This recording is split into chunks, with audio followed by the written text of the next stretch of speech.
The Sony 1000XM3s are still my favorite and most recommended pair of ANC headphones. But now, I have a new favorite, which are the Bowers and Wilkins PX7s, specifically because of their sound quality. Now, the PX7s definitely aren't for everybody, and they still do have room for improvement. But if you're considering picking these headphones up, here's how they stack up against everybody's favorite, the Sony 1000XM3s. Because at the end of the day, you can't go wrong with the Sonys. Now, the Sony 1000XM3s retail for $350, but now they sometimes go on sale for around $300, whereas the Bowers and Wilkins PX7s retail for $400, which is a lot, but considering their build quality, I do think it's okay.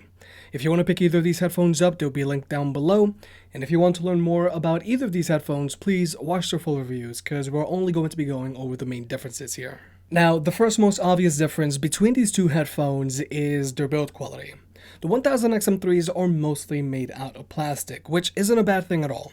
Mine specifically are over a year old now, and I use them on a daily basis. But they still look and feel just as good as the day I got them. But if you want something a little nicer, then the PX7s are the way to go. You've got this metal plate and fabric covering both the ear pads and headband, and you've got these carbon fiber composite arms, which I just think look awesome. But the use of these final materials on the PX7s does make them pretty heavy. These headphones weigh in at 310 grams, which can be felt when you're walking around with these headphones on, whereas the Sonys weigh in at 255 grams. So the Sonys' lighter weight just make them more comfortable to wear for extended periods of time, and overall you forget you have them on because they have very little clamping force, making these headphones big head approved. Whereas the PX7s aren't big head approved because they do have a lot of clamping force. Now, I can put up with them, but comfort-wise, the Sonys take the cake. But something the PX7s do have over the Sonys is that their ear cups are way more spacious. Whereas if you have larger ears or ears that stick out a lot, you might not find the Sonys to be all that comfortable. But something that both of these headphones really need to improve on is the feel of their earpads. The earpads on both of these headphones feels very synthetic, very plasticky, so they just don't feel nearly as good as the leatherette found on the Bose NC700. Now, regarding tech specs, both of these headphones charge via a USB-C port, they have very similar fast charging numbers, and they both have an advertised battery life of 30 hours. But under real-world use, I can usually go a solid 2 weeks in between charges with the Sonys, whereas under the same usage conditions, the PX7s last me a week and a half between charges, if I'm lucky. So even though both of these headphones have the same advertised battery life, I am noticing that the Sonys are still slightly outperforming the PX7s.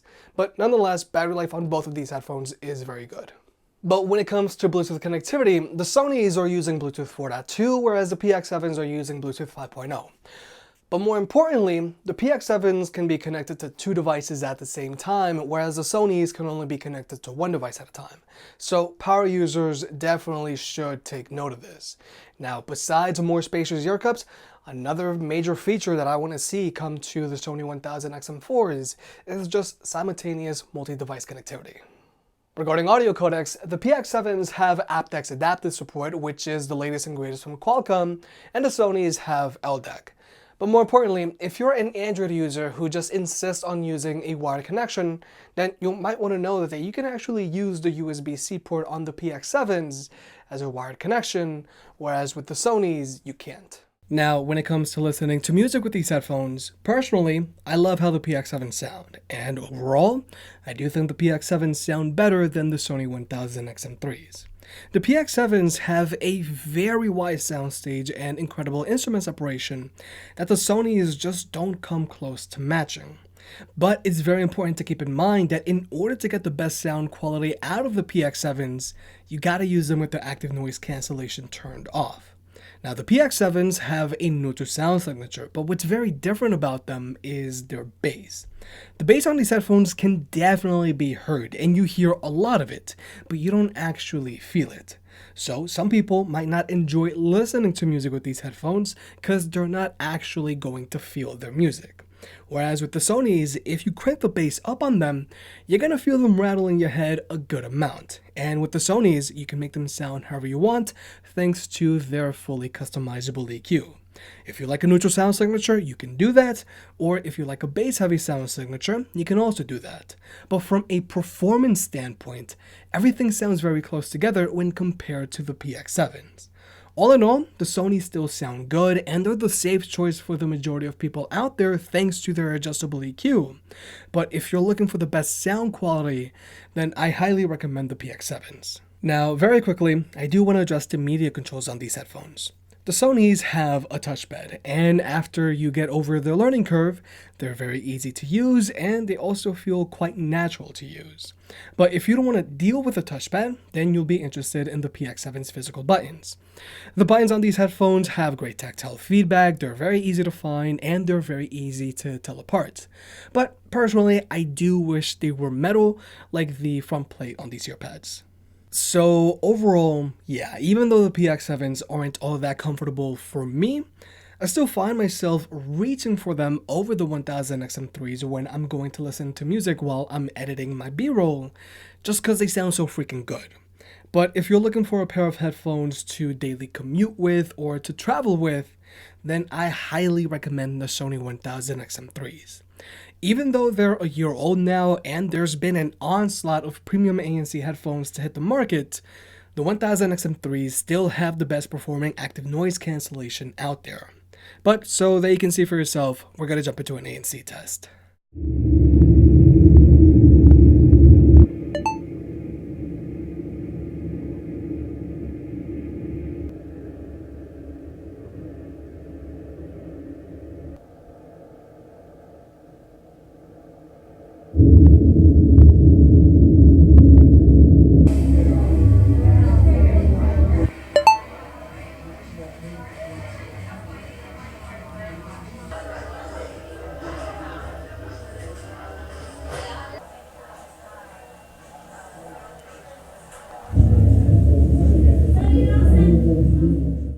Like you may have just seen, the PX7s block out a considerable amount of noise and even give the Bose NC700s a run for their money.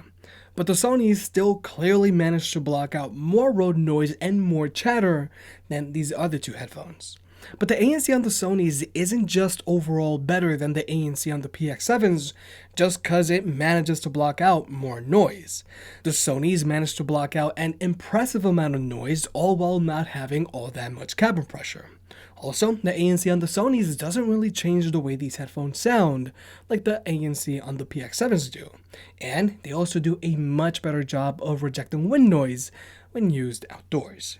But also, the Sony 1000XM3s have a full-fledged ambient mode where you can control how much surrounding sound these headphones let in, so that you can still be aware of your surroundings when you're walking outdoors, or you can do what I do and just have ambient mode turned on when watching a movie at home, so that if someone calls your name you can still hear them.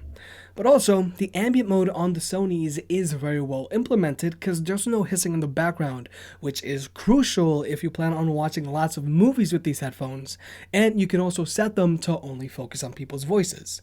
And the ambient mode on the Sonys is also smart enough to block out sudden loud noises, saving you from jump scares, which personally I really appreciate. But when it comes to the microphone on these headphones for phone calls, honestly, it's a toss-up because they're both pretty bad. They both sound shallow and muffled, so I just wouldn't take phone calls with either of these headphones. But overall, I really like both of these headphones. Now, the Sony 1000XM3s are still my most recommended pair of ANC headphones out there. If you're a constant commuter, these are the headphones to get, just as long as your ears fit comfortably inside your ear cups. These headphones do everything very well, but they specifically excel at active noise cancellation. But still, I highly recommend the PX7s because of their sound quality. Even though the Sony sound good, these sound better. The only major drawback about them for me is just their fit.